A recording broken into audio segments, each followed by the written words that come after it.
Бәріңе сәлем, бүгінгі видеода мен подписчиктардың комментарияларда қойған компьютерлер, девайстар туралы қызықты, күлкілі, өкінішті сұрақтарына жауап беремін. В общем, ішінде барлығы араласқан, сондықтан да мен көп сөйлемейін деп, сразу видеоны бастайын. 1650 Ti норм ба? Егер де сенің айтқан келгені ноутбуктағы 16 Ti болса, себебі компьютерде 16 Ti деген модель жоқ, онда норм. Ал егер де компьютердің 1650 Ti-сіз моделін айтсаң, онда жоқ. Себебі оның бағасына сен RX 6500 XT-ді аласың. Бұл кәдімгідей мощный болады. Ал ноутбуктағы 1650 Ti-дің мощнысын айтсақ, ол шамамен ПК-дағы 1650 мен 1650 Супердің арасында тұрған видеокарта. Ноутбукқа бола береді, сондықтан иә. Ал ПК-дағы 1650 қайталаймын, өз бағасына сай емес. Қыздар комп құрастыратын бар ма? Вообще, әлемдік статистика бойынша ондайлар өте аз, және менің каналымның статистикасы осыны айтып тұр. Ал менің ойымша әрине бар деп ойлаймын. Ондай болмауы мүмкін емес сияқты. Тіпті машинаға қызығатын қыздар да бар, және қыздарды көргенде көбісі ойын ойнайды, компьютерге қызығатын шығар.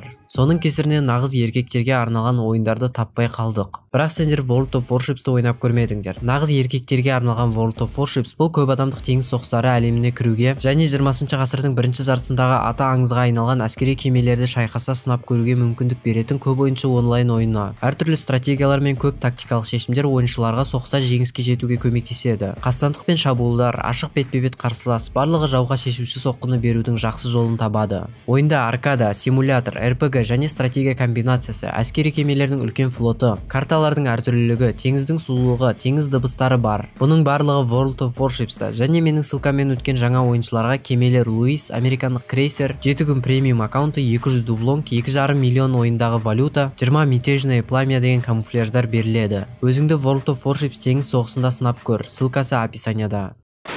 Креслоңды айтпайсың ба? Менде пока что кресло жоқ. Менің отыратын столым қазірше қарапайым кухняның орындығы, сондықтан да ешқандай кресло туралы сендерге өз ойымды айта алмаймын. И то әзірше ешқандай жақсы геймерский креслоға отырып көрмеппін. Компьютерный клубтардың көбісі, хотя барлығы говно. Сол үшін қазірше менде кресло жоқ, болашақта 100 мыңнан жоғары бағада қымбатын алатын шығармын. Ачик, Asus ROG Strix ноутбугын 459К алуға тұра ма? GTX 1650, AMD Ryzen 7 4800H, Каспиде бар, қарасаң болады. Давайте тура солай Каспиді ашып, поисққа жазып көрейік. Так, Asus ROG Strix G15, GTX 1650, Ryzen 7 4800H, 8 ГБ оперативный память, 144 Гц Full HD. Характеристикасы өте жақсы, бірақ мен үшін бұл 450К-ға тұрмайды. Себебі осы бағада сен осыдан жақсы ноутбук таба аласың. Мысалы Asus TUF Gaming FX 506 LH HN 253.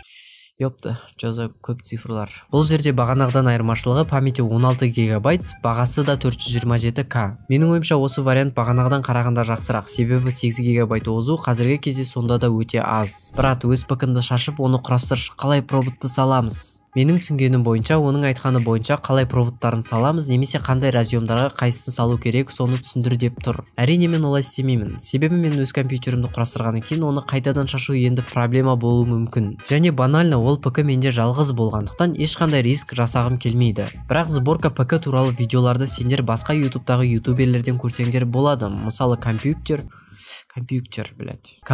Велсон деген сияқты. Атак мен ондай видеоны мүмкіндігінше салмайтын шығармын. Себебі қазір мен ешқандай ПК-ны құрастырып жатқан жоқпын. Ал егер болашақта өзіме тағы ПК құрастыратын болсам, обязательно сондай инструкция саламын. Видеокарта Palit GTX 1650 GDDR6 4 ГБ, осыны ой тасташ, алуға стоит па? Мен бұл жерге коммент жауап жазыппын, бірақ толығырақ түсіндіріп кетейін. Неге RX 6500 XT мықтырақ? Біріншіден RX 6500 XT тоже 1650 сияқты 4 ГБ памятпен, және тура сондай бағада тұрады. Екіншіден, негізі RX 6500 XT 2020 жылы аңызы болған RX 580 мен бірдей. Ал RX 580 Nvidia-дағы 1660 мен бірдей. Енді выводты өздерің жасайсыңдар. 1650 алам дейтіндер ала берсін, бірақ менің ойымша сонда да RX 6500 XT мощнее. Әрине проблемасы бар, мысалы RX 6500 XT өзінің толықтай мощнысын алу үшін PCI 4.0-ді көтеретін материнский плата алу керек. Егер сендер PCI 4.0-ді көтермейтін материнский платаны алып қойсаңдар, онда 1650-ді алсаңдар болады. Ал ПК-ны енді құрастырсаңдар 4.0 PCI-ді көтеретін материнка мен RX 6500 XT-ді алғандарың дұрыс. Сұрақ қойыншы, любой қымбат видеокарта, любой енді норм материнкаға бола ма? Осы важный сұрақ, басың шығама көрейік. Конечно, оны түсінбедім. Так, енді мен сендерге бұл жерде ештеңе айтпай қойын, сразу менің алдыңғы видеомды көр. Хотя айтамын осы видеода, видеокартаны материнкаға қарап таңдамайсың, яғни видеокарта барлық материнский платаға келе береді. Видеокартаны процессорге қарап таңдайсың. Bottleneck бола ма жоқ па соны білу үшін YouTube'тағы процессор мен видеокартаның тесттерін көресің. Барлығы жақсы болса аласың, ал мысалы кейбір жағдайлар болады, тура алдымыздағы RX 6500 XT сияқты видеокарталар болса, материнкаға қарап таңдайсың. Толық информация алдыңғы видеода. Неге майнер болмайсың? Майнер болсам сендерге осы каналды ашып мына видеоны түсіріп отырмаушы едім. Сосын қазіргі кезде майнер болу вообще выгодно емес. Одан да шынымды айтайын, даланы сыпырып көбірек ақша табасың. Сондықтан да майнер болуға кеңес бермеймін, минусқа кетесің. Және көп адамның қарғысына қаласың, видеокарталар майнерлерге арналмаған в общем. Менікі BenQ GL2055, осымен CSGO ойнасам норм ба? Мен саған айтайын, CSGO-ны ноутбуктың кішкентай экранымен қатып тұрып ойнайтындар да бар. Ештеңе етпейді, олар да жақсы жетістіктерге жетті. Сен де ойнай аласың, CSGO-ға қатты қымбат монитордың керегі жоқ. Егер киберспортсмен болмасаң, 60 Гц-пен де ойнай бер. Чо за интернет, CSGO-да пинг қанша болады мысалы? Жақында мен наконец-то жаңа үйге көшіп, оптоволокналық интернет қосып алдым. Енді менің интернеттің жылдамдығын қараңдар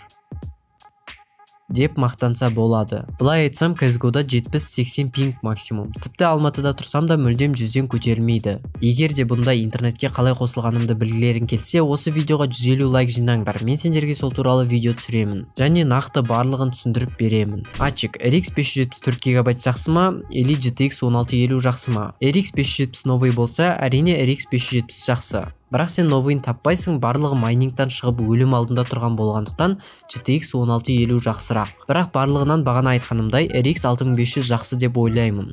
Кулер 2 фан или 1 фан алу керек пе? Фан дегенде перевод жасасаңдар, вентилятор дегенде білдіреді. Оған қарамайсыңдар. Ең бастысы TDP-сы процессормен келуі керек. Брат, компты OLX-тан алған дұрыс па, әлде бәйтерек деген сияқты магаздан алған дұрыс па? Просто тараздан комп құрастыратын жерлер аз. Егер шынымды айтсам, мен таразда комп құрастыратын жерлер аз дегенге қатты сенбеймін. Сен дұрыс іздемеген сияқтысың. Бірақ негізі алатын болсаң, компьютер құрастыратын жақсы сервистер Инстаграмда өте көп. Тек поисқа ПК деп жазсаң болды. Немесе OLX-тан алатын болсаң, жақсы тексеріп ал. Ол жерде перекуптар да бар. Ең бастысы алданып қалмасаң болды. ПК-дағы чужой майнерді қалай құртсақ болады? Оны құртудың ең оңай жолы Windows-ты переустановка жаса. Бұл барлығының шешімі. Ал егер де керекті файлдар бар десең, Хаудихоның как чистить компьютер от вирусов деген видеосын көрсең болады. Мен өзім сол видео арқылы ноутбукты тазалап алғанмын. Яғни өзімнің ескі ноутбугымды айтып жатырмын. Хотя кейде болған, өзімнің жаңа компьютерімді де тазаладым. Сен видеоң физпектке ұқсай ма, или өзің сол сияқты видео контент істейсің ба? Бұл сұрақ маған уже надоел болды. Негізі я, шынымды айтайын, басында сол сияқты видеолар түсіретінмін. Маған шынымен де оның контенті ұнайтын. Барлығы оңай сияқты болды. Бірақ практикада ондай емес екен. Және де қазір менің видеоларым физпектікіндей емес. Осымен видеода мен сендерге комментарияда таңдап алған ПК туралы сұрақтарға жауап бердім. Негізі олар өте көп, бірақ мен оны 8-9 минуттық видеоға сыйғыза алмаймын. Сондықтан да егер де видеоға жақсы просмотр мен лайктар болса, екінші бөлімін шығарамын. Бұл жай ғана эксперимент болды осы рубрикаға. Осымен айтатын ештеңе жоқ. Видеоны лайк басып каналға тіркеліп кетіңдер. Видео аяқталды. Давайте, короче.